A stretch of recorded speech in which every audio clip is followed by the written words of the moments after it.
Hola, buenos días. Hoy vengo a presentaros el trabajo titulado Cuando la glucosa habla, patrones cerebrales en el síndrome Campbell con inteligencia artificial. Y bueno, lo primero de todo, como bien pone en el título, estamos trabajando con una enfermedad llamada Campbell. Las siglas serían Cerebellar Ataxia Neuropathy and Vestibular Areflexia Syndrome, y se trata de una enfermedad neurodegenerativa que afecta principalmente la parte del cerebelo. Es una enfermedad muy rara y todavía se desconoce mucho sobre ella. ¿Cómo se manifiesta esta enfermedad? Bueno, pues los pacientes que la sufren tienden a tener problemas de coordinación, de marcha, problemas de equilibrio, etc. Y antes de fijar los objetivos del trabajo, primero quiero introducir los datos con los que se trabajan. Se tiene disponible un grupo de pacientes donde todos padecen el síndrome Campbell, y estos pacientes se van a clasificar en función de la gravedad en uno de los 4 fenotipos que se muestran. Estos grupos se definen en función de los síntomas que presentan los pacientes y de su gravedad. En nuestro estudio esto se va a simplificar y vamos a trabajar únicamente con 2 fenotipos. Uno de ellos serían los pacientes más leves y otro serían los pacientes que presentan un caso más grave de la enfermedad. Por otro lado, al tratarse de una enfermedad neurológica, vamos a fijarnos en el cerebro, concretamente en los niveles de glucosa en el cerebro. ¿Por qué la glucosa? Bueno, la glucosa se puede pensar como si fuera el combustible del cerebro y representa la actividad metabólica en él. La idea es, si hay una parte del cerebro que está afectada por la enfermedad, se puede esperar que tenga una actividad inferior a la normal. En concreto, ¿cómo se va a trabajar? Pues el cerebro se va a dividir en 166 partes y cada una va a tener un valor de glucosa asociado, de tal forma que cada paciente va a tener 166 datos. Una vez descritos nuestros datos, podemos plantearnos el objetivo del trabajo, el cual va a ser darle una respuesta a la siguiente pregunta. ¿Se puede distinguir entre pacientes leves y graves con valores de glucosa? Y para ello se va a seguir el siguiente procedimiento. Con los datos discutidos se van a utilizar una serie de métodos matemáticos y esto nos va a permitir detectar las zonas afectadas. Una vez que sepamos cuáles son estas zonas, le vamos a dar una interpretación y esto nos va a permitir entender el comportamiento de la enfermedad. Sobre los métodos que se aplican, me gustaría explicar la idea básica de lo que se hace, y para ello he puesto un ejemplo sencillo. Aquí se tienen 3 pacientes, los pacientes 1 y 2 que serían casos leves y un tercero que sería un caso grave.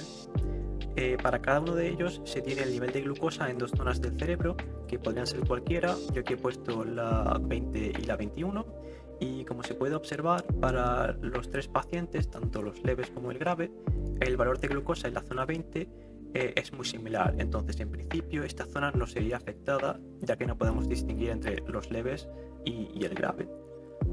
Sin embargo, para la zona 21 se puede observar que el paciente grave tiene un valor bastante inferior a los otros 2 leves, y lo que puede llevar a pensar que es una posible zona afectada por la enfermedad.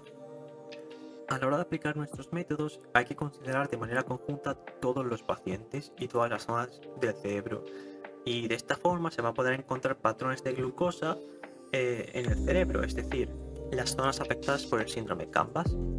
¿Y qué se encuentra? Pues resulta que hay 3 grandes bloques de zonas afectadas. El primer bloque sería el de zonas principales, y este está compuesto por 14 zonas del cerebelo y vermis. Como ya sabemos, esta enfermedad afecta principalmente el cerebelo, y por lo tanto encontrar este bloque es hasta cierto punto esperado. Y como puede parecer lógico, los pacientes más graves en estas zonas tienen un metabolismo inferior a los leves.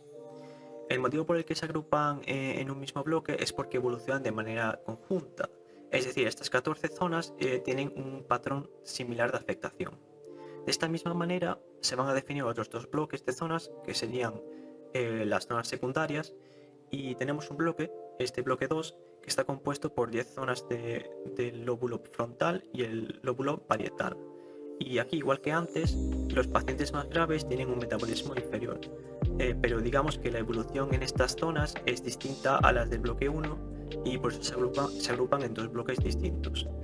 Por último, se tiene un tercer bloque, y en estas 14 zonas ocurre algo bastante interesante, y es que resulta que los pacientes graves tienen un valor superior de glucosa a los leves. Y aunque esto puede parecer poco intuitivo, resulta que las zonas del bloque 3 y las zonas del bloque 2 también están relacionadas. En concreto, un decremento de glucosa en las zonas del bloque 2 se corresponde con un aumento en las zonas del bloque 3. y esto sugiere que existe un mecanismo de compensación en el cerebro. La falta de glucosa en una zona se corresponde con el aumento en otra.